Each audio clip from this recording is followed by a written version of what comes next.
Hello friends, welcome to Pebbles and welcome to my class of 5th standard mathematics। आज हम सीखने वाले हैं फ्रैक्शंस। ये फ्रैक्शंस जो चैप्टर है वो बहुत ही इम्पोर्टेंट चैप्टर है, क्योंकि इसके बाद आपको ये मतलब हायर एजुकेशन तक आपको ये काम में आएगा।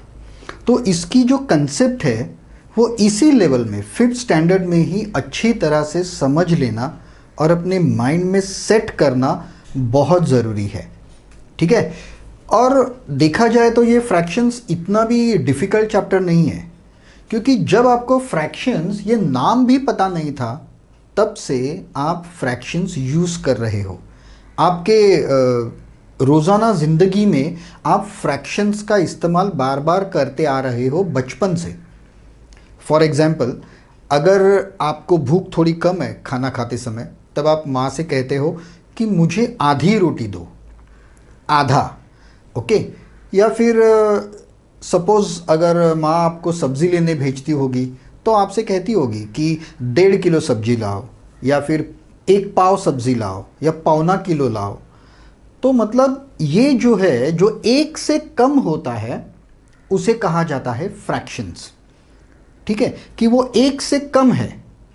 हमारी गिनती मतलब आपके जूनियर सीनियर केजी से लेके हमारी गिनती शुरू होती है 0 से, 0 से हमारी गिनती शुरू होती है।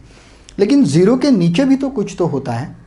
फॉर एग्ज़ाम्पल, मेरे पास अगर एक केक है, एक मावा केक है या कोई भी एक मिल्क केक है गोल जो नॉर्मल होता है, वो जब मैं किसी को देता हूँ तब मैं कहता हूँ कि मैं एक केक दे रहा हूँ तुम्हें। लेकिन अगर मेरे सामने 2 बच्चे हैं तो वो एक केक मैं 2 लोगों को कैसे दूँ? तो मैं क्या करता हूँ, उसे आधा तोड़ता हूँ। मतलब अब ये केक 2 हिस्सों में बट गया, ओके। तो ये जो 1 से कम वाला जो केक है उसे कहते हैं द फ्रैक्शन। वो फ्रैक्शन का केक है वो, ओके। अब ये फ्रैक्शंस होते क्या है और उसे लिखते कैसे हैं, उसके कंपोनेंट्स क्या है, वो अभी हम देखते हैं, ठीक है। सबसे पहले हम इसकी कंसेप्ट समझ लेते हैं, ठीक है। मेरे पास एक अगर केक है, मेरे पास ये अगर एक केक है, मैं उसको 2 हिस्सों में बांट रहा हूं। तो मैं क्या करूंगा, लिखते समय मैं ऐसे लिखूंगा, एक लाइन ड्रॉ करूंगा मैं, ओके। फिर मैं कहूंगा कि इस केक को मैंने कितने हिस्सों में बांटा है। सपोज मेरे सामने एक ही बच्चा है, लेकिन मुझे उसे पूरा केक नहीं देना है, तो मैं उसको ये आधा ही हिस्सा दे दूंगा। इस केक के मैंने कितने हिस्से किए, 2 हिस्से किए, तो मैं यहाँ नीचे 2 लिखूंगा, 2 हिस्से किए। और इन 2 हिस्सों में से मैंने कितना हिस्सा लिया, सिर्फ एक ही हिस्सा लिया, तो मैं उसको ऊपर लिखता हूँ। तो मतलब ये जो हिस्सा है, ये जो केक का हिस्सा है, उसे मैं कहूंगा आधा केक या फिर 1/2, ओके। अब और एक एग्जांपल लेते हैं हम। सपोज मेरे पास एक कैडबरी चॉकलेट है, डेयरी मिल्क है। डेयरी मिल्क में आपको तो पता है कि उसको ऐसे पार्ट्स में ऑलरेडी बांटा जाता है। अब यहाँ पे मेरे 8 हिस्से हैं, 8 चॉकलेट के छोटे छोटे टुकड़े हैं, और उसमें से मैं आपको ये 2 दे दूंगा, या 1 दे दूंगा, या 3 दे दूंगा, 4 दूंगा, 5 दूंगा, 6 दूंगा। लेकिन मैं इसे कहूंगा सबसे पहले कि मैंने 8 पीस किए, 1 2 3 4 5 6 7 8, मैंने इसके 8 हिस्से किए, और इसमें से मैंने आपको 3 हिस्से दिए। फॉर एग्जाम्पल, ये हिस्सा दिया, ये दिया और ये दिया। सो दिस विल बी 3/8, ठीक है। उसी प्रकार से आप जब भी कोई फ्रैक्शन लिखते हो या किसी चीज को आप डिवाइड करते हो, बांटते हो, तब आपको ये नीचे वाली जो फिगर है वहां लिखना है कि आपने टोटल नंबर ऑफ हिस्से कितने हैं, और ऊपर लिखना है कि उसमें से आपने कितने हिस्से लिए हैं। ये जो ऊपर वाला हिस्सा है इसे हम कहेंगे न्यूमरेटर, और ये जो नीचे वाला भाग है नंबर जो है उसे हम कहेंगे डिनोमिनेटर, और एज अ होल ये कंप्लीट जो फिगर है उसे हम कहेंगे fraction.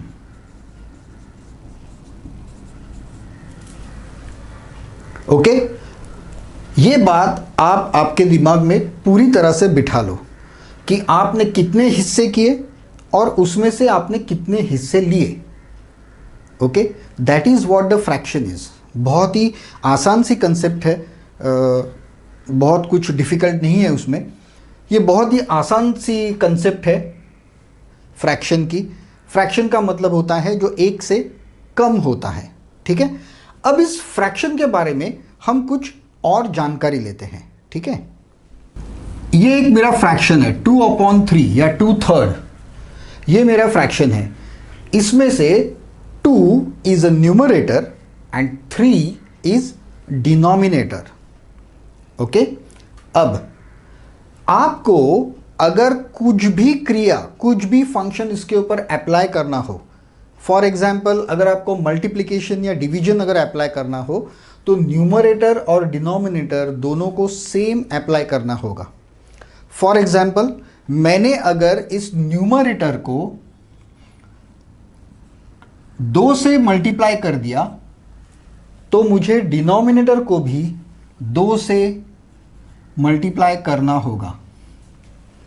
Okay, when I am doing the same action on the numerator and denominator, इसकी वैल्यू चेंज नहीं होती। ओके, इसकी वैल्यू चेंज नहीं होती। फॉर एग्जाम्पल इसको मल्टीप्लाई करते हैं, now this is 4/9। Now actually value इसकी 2/3 एंड 4/9, ये दोनों की वैल्यू सेम है। These are called as the like fractions. अब ये 2/3 और 4/9 इसकी वैल्यू सेम होती है और उसको हम कहेंगे equivalent fractions.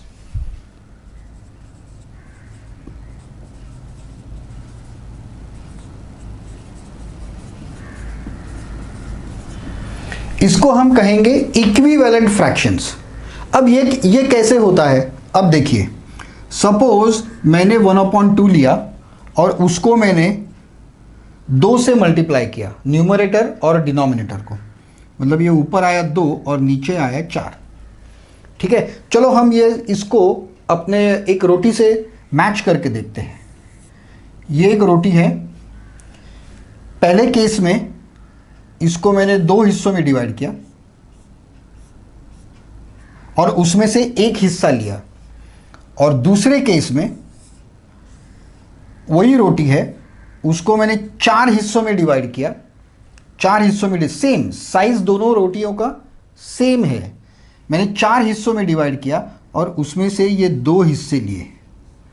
Can you see, ये और ये दोनों सेम है, बिकॉज जब भी आप किसी सिंगल नंबर से न्यूमरेटर और डिनोमिनेटर को जब मल्टीप्लाई करते हो तब उसकी वैल्यू सेम होती है, इसीलिए उनको कहा जाता है इक्विवेलेंट फ्रैक्शंस। ठीक है, अब हम इसके ऊपर कुछ सम्स देखेंगे कि इक्विवेलेंट फ्रैक्शंस कैसे निकालेंगे हम। अब यहां मैंने मल्टीप्लाई किया इसको, राइट, लेकिन अगर मैं डिवाइड करूं तो, अगर मैं डिवाइड भी करूं, फॉर एग्जाम्पल अगर मैंने यहां 6/8 लिया,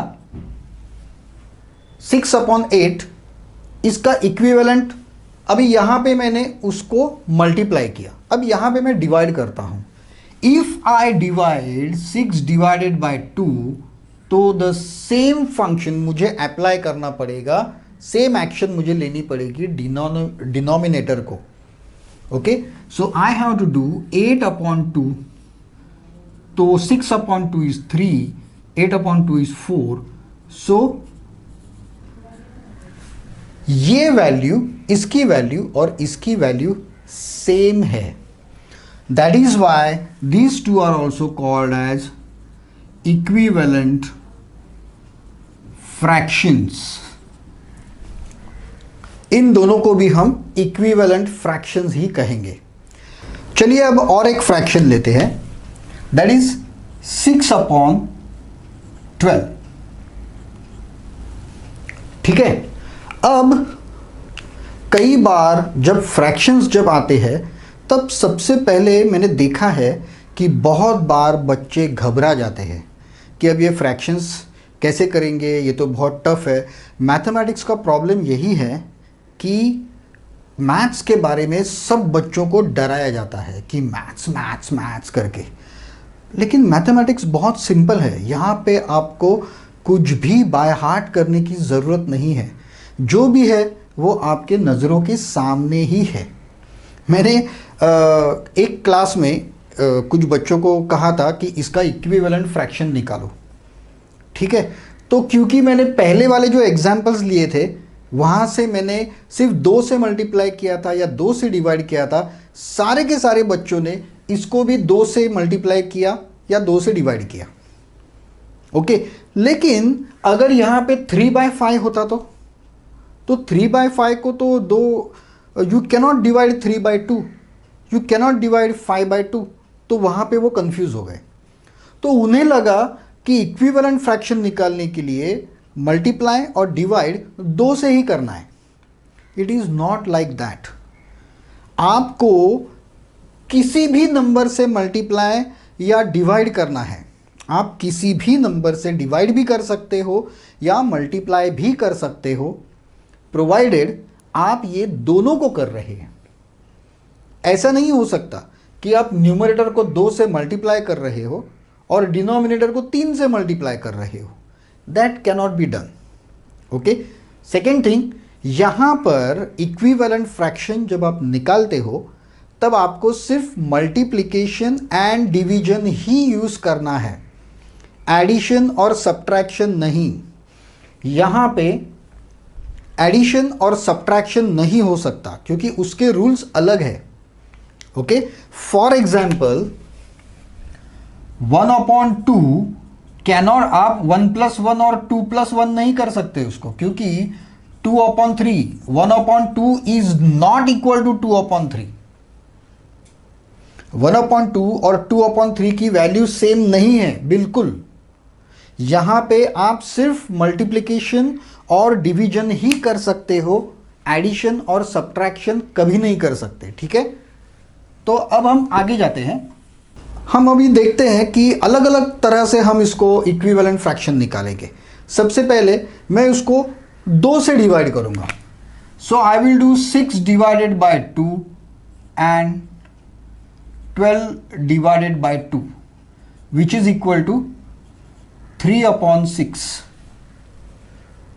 तो अगर दूसरा कोई बच्चा होगा वो शायद करेगा 6 divided bye 3 and 12 divided bye 3 which will be equal to 2/4.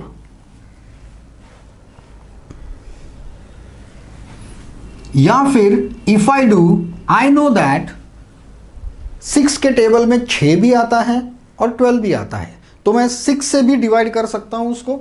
I can divide by 6, so 12/6 which is nothing but 1/2. So this 6/12 is equivalent to 3/6, 2/4, 1/2. इन सब का मतलब एक ही है. ये सारे फ्रैक्शंस इक्विवेलेंट है. अगर आपको हमारी जो रोटी का एग्जाम्पल जो दिया था वो उससे अगर आपको करके देखना है, या कैडबरी चॉकलेट का जो हम लोग ने एग्जाम्पल लिया था उससे अगर आप करके देखना है तो आप करके देख सकते हैं. टेक 1 कैडबरी चॉकलेट, पहले उसको 12 पार्ट में डिवाइड करो और फिर उसमें से 6 ले लो, तो आपको आधे ही मिलेंगे. आप देखेंगे कि वो फिगर एग्जैक्टली आधी है. फिर उसमें से 6 पार्ट में सिर्फ डिवाइड करो और फिर उसमें से 3 ले लो, फिर भी वो आधे ही मिलेंगे. या फिर इसको 2 पार्ट में डिवाइड करो और उसमें से 1 ले लो. It is equivalent. So all these fractions have the same value.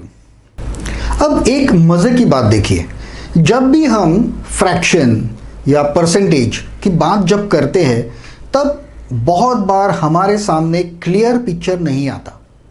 For example, अगर मैंने आपसे कहा कि आज मैं तुम्हें आधा केक दूंगा और कल तुम मुझे आधा केक देना, ठीक है, ओके, तो मतलब मैंने आधा दिया और आपने मुझे कल आधा देना है, फाइन। लेकिन मेरे पास आज इतना सा छोटा सा केक है, उसका आधा मैंने दिया, और कल अगर आपकी मम्मी ने आपको इतना बड़ा केक दिया तो उसमें से आप अगर मुझे आधा दोगे तो वो दोनों इक्वल नहीं हुए।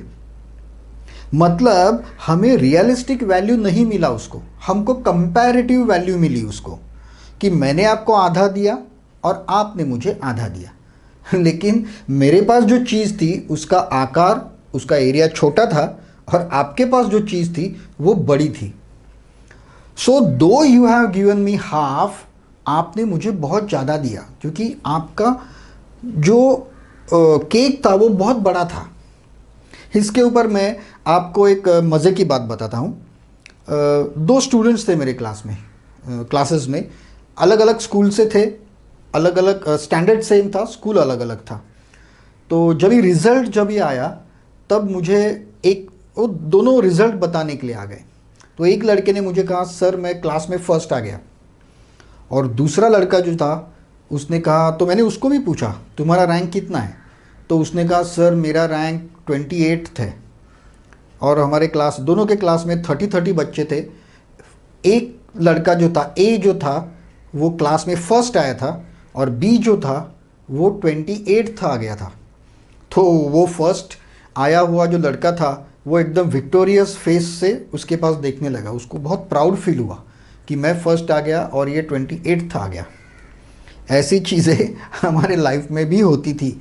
हमारे बचपन में जब हम अपनी अंकल के पास वगैरह छुट्टियों में रहने के लिए जाते थे तब भी ऐसा ही होता था कि हमारा रैंक जो था क्लास में वो 40-45 वगैरह होता था, और वहाँ जो बच्चे आते थे वो क्लास में फर्स्ट सेकंड थर्ड वगैरह आते थे, और हमें बहुत ही दुख होता था उसके बारे में, ठीक है। और ये चीज़ मुझे पता थी, तो बाद में मैंने उनको पूछा, वो रैंक तो छोड़ दो क्योंकि वो रैंक ये अपने केक के एग्जाम्पल जैसा हो गया। मैंने उनसे कहा तुम्हारे मार्क्स बताओ कितने परसेंटेज है तुम्हारे। तो जो फर्स्ट वाला था वो 70% उसको मिले थे, और ये जो 28th जो आया था उसको 92% थे। अब मुझे बताइए, जो रैंक जो उन्होंने बताया वो रैंक ने मेरे सामने क्लियर पिक्चर खड़ा नहीं किया, ओके। वो 70% मार्क लेके भी क्लास में फर्स्ट आया था, मे बी बाकी सारे बच्चों के मार्क्स उससे कम रहेंगे, और ये 92% मार्क्स मिलने के बाद भी क्लास में 28 था। लेकिन इन दोनों में ये ज़्यादा, इसको मार्क्स ज़्यादा थे।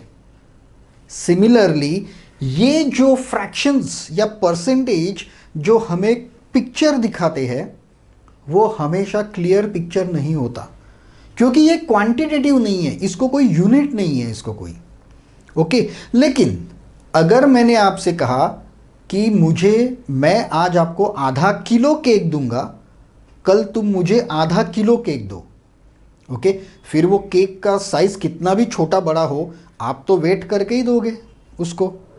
तो जब इसको यूनिट अटैच होगा तभी आपको क्लियर पिक्चर आपके सामने आएगा, ओके।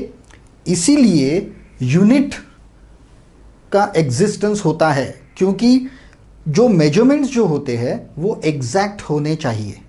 लेकिन जब इसको कोई यूनिट नहीं है तो ये आपके सामने कभी भी क्लियर पिक्चर नहीं देगा। तो मैं यहाँ आपसे कह सकता हूँ कि 6/12 is equivalent to 3/6 is equivalent to 2/4 is equivalent to 1/2। लेकिन अगर ये केक के बारे में है, केक के बारे में ये फ्रैक्शंस हमें निकालने हैं, तो ये जो सारे जो हम फ्रैक्शन का एग्जाम्पल देखेंगे वो सेम साइज के केक पर होने चाहिए या सेम साइज के कैडबरी चॉकलेट पर होने चाहिए। नहीं तो आप यहाँ पे डेयरी मिल्क लोगे और यहाँ पे मेलोडी लोगे, एक इतनी बड़ी एक इतनी सी छोटी, तब उसमें तब हम उसे इक्विवेलेंट नहीं कह सकते। So these are the equivalent fractions related to single identity. ठीक है, इसकी आइडेंटिटी सिंगल है, अभी तो इसको कुछ यूनिट है नहीं, यूनिट नहीं है इसलिए हम कुछ नहीं कह सकते। नाउ अब हमें देखना है कि इसके फ्रैक्शंस, अभी यहां पे तो आप समझ जाओगे, आपको पता है 1/2 मतलब आधा, 1/4 मतलब पाव, 3/4 मतलब पौना। लेकिन जब ये नंबर्स अजब तरीके से जब आते हैं तब आपको पता कैसे चलेगा कि कौन सा छोटा है और कौन सा बड़ा है। फॉर एग्जाम्पल, अगर मैंने कहा कि 1/7 एंड 3/14, अब इसमें से कौन सा फ्रैक्शन छोटा है और कौन सा फ्रैक्शन बड़ा है, ये आप इमीडिएटली गेस नहीं कर सकते, सिर्फ देख के इसको गेस नहीं कर सकते। ओके, तो उसके लिए हमें और कुछ सीखना पड़ेगा।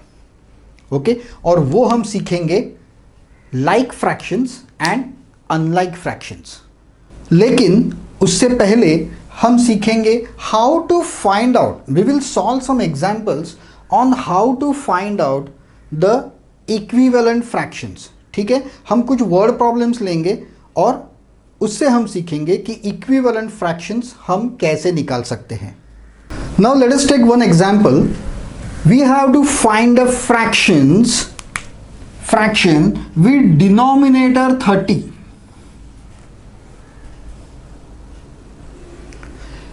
We have to find out the equivalent fraction with denominator 30 and equivalent to 5/6, 5/6। अब हमें इसका 5/6 का ये इक्विवेलेंट फ्रैक्शन है, तो हमें इसकी वैल्यू निकालनी है। Okay, very simple. ये हम सपोज लेंगे x, या फिर आपके बुक्स में एक स्क्वायर निकालते हैं कि जो भी वैल्यूज़ हमें फाइंड आउट करनी है उसके लिए हम एक स्क्वायर लेते हैं। लेकिन इसकी आदत डाल लो कि हम यहाँ पे लेते हैं x, क्योंकि वो हमें पता नहीं है। Okay, so the problem is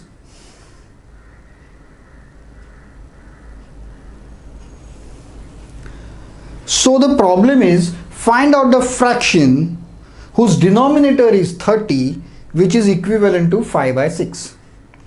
बहुत ही ईजी है, बहुत ही ईजी है ये। मैंने आपसे कहा था कि यू कैन मल्टीप्लाई और divide numerator and denominator with single number, that is allowed. Okay, तो आपको अभी ये सोचना है कि यहां पे 30 है, यहां पे 6 है। ओके, तो 6 को कि कौन से नंबर से मल्टीप्लाई करने के बाद यहां पे 30 आएगा? 5।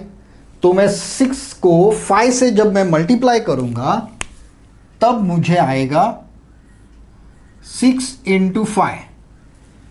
लेकिन हमें पता है कि अगर मल्टीप्लाई, एक एक्शन अगर यहां लेनी है तो सेम टू सेम जो एक्शन है वो हमें न्यूमरेटर के साथ लेनी पड़ेगी। So I have to multiply 5 multiply by 5। अब इसका आंसर क्या आएगा? 25/30, और यहां पे हमारा है x/30। And we know that these both are the equivalent है, क्योंकि बीच में इक्वल टू साइन है। अगर यहां पे 30 है तो x की वैल्यू क्या आ गई? 25। सो द 25, तो मैं यहां पे लिख दूंगा 25/30। तो 25/30 is a fraction with denominator 30 equivalent to 5/6। मेरे ख्याल से आपके 1 to 30 टेबल्स बाय हार्ट होने चाहिए।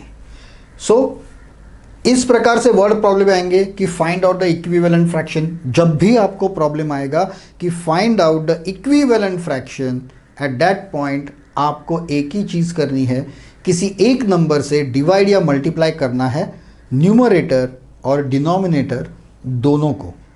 चलो एक एग्जांपल लेते हैं। find out the fraction equivalent to 15 by 40 but with the denominator 8. We know that कि हमें इक्विवेलेंट फ्रैक्शन ढूंढना है, मतलब ये दोनों फिगर सेम होनी चाहिए, सेम है, राइट? सो यहाँ पे 40 है, यहाँ पे 8 है, 8 फाइजा 40, तो मुझे क्या करना पड़ेगा? न्यूमरेटर और डिनोमिनेटर को 5 से मल्टीप्लाई करना पड़ेगा। लेकिन यहाँ तो कुछ है ही नहीं, यहाँ तो x है, x को मैं 5 से कैसे मल्टीप्लाई करूँ? इसका मतलब ये हुआ यहाँ पर ये 8 लाने के लिए मुझे इसको 5 से डिवाइड करना पड़ेगा। ओके, जब मैं इसे 5 से डिवाइड करूंगा, 40 divided by 5 and hence I have to divide numerator also by 5. So numerator is 15 upon 5 and my denominator is 40 upon 5 which will be equivalent to x upon 8. मैं फिर से बताता हूँ कि ये x के बदले आपके बुक्स में या कहीं भी या 5th स्टैंडर्ड तक आपको एक स्क्वायर दिया जाएगा, लेकिन फिर भी आप इस x की आदत डाल लो, क्योंकि इसके आगे नेक्स्ट स्टैंडर्ड से आपको सारे के सारे जो कुछ भी फाइंड आउट करना है वो x ही लेके फाइंड आउट करना है. So now we will solve this. 15 upon 5, 3, 40 upon 5, 8 equal to x upon 8. So what will be the value of x? 3. So my answer will be, so here x is equal to 3. Answer is 3 upon 8 is a fraction equivalent to 15 by 40 with the denominator 8. Very simple example. आपको कुछ नहीं करना है, एक तो either आपको divide करना है या फिर आपको मल्टीप्लाई करना है. यहाँ हमने सीखा कि फ्रैक्शंस क्या होते हैं, इक्विवेलेंट फ्रैक्शंस क्या होते हैं और इक्विवेलेंट फ्रैक्शंस हम कैसे कैलकुलेट करते हैं. 2 एग्जाम्पल्स यहाँ पर हमने देखे. Now from in my next video we will see the number of examples related to this equivalent fractions. ये equivalent fractions निकालने आना बहुत ज़रूरी है, क्योंकि इसी के ऊपर डिपेंड है fractions की addition and subtraction. So thank you very much for being with me in this class.